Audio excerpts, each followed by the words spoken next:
I grew up in a place called Kawangware, which is one of the slums in Nairobi. That's where my mother grew up, and that's where my grandparents have been living. A slum is where the houses are congested.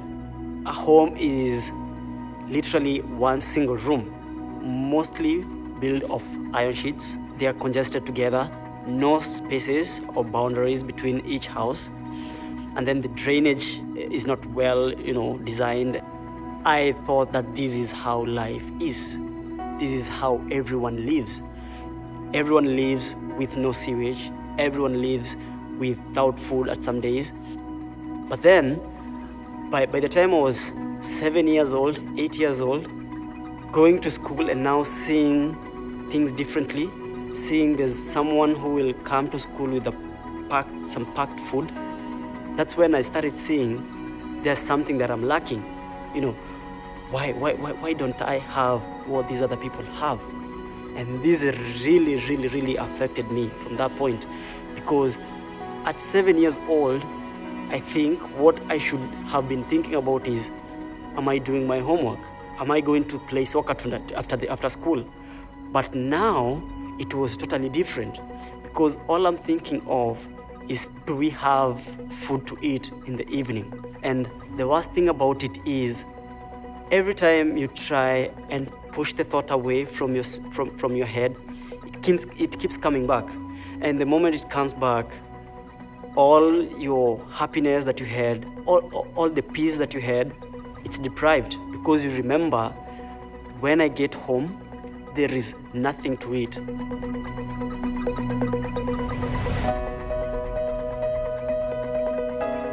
My grandmother was always looking out for anything, especially where the relief food is being given.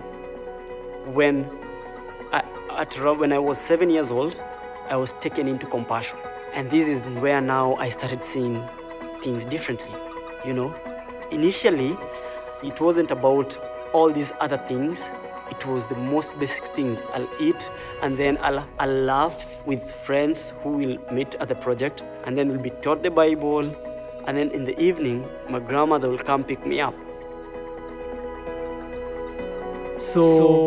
I remember very well, it was on 9th of December 2009. This is when I understood. The preacher preached on the John 3:16, the basic, and he elaborated on how God's love is so much for us that he died for me. And that's when now we are so privileged, and so we have a place at the table with Jesus Christ. And that's when I gave my life to Christ. Since then, my life have been growing spiritually since then. Yes.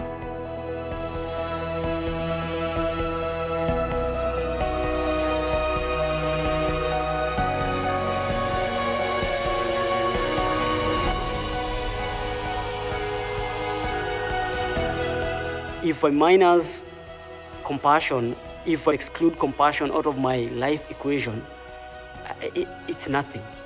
I don't want to imagine how bad it would have been, but it would have been a disaster.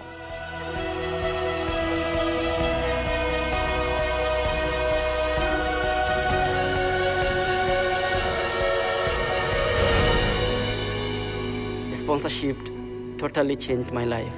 So my hope is that people will see me and not see me as what I have been able to do, but what God has been able to do through my life and through the sponsorship in Compassion.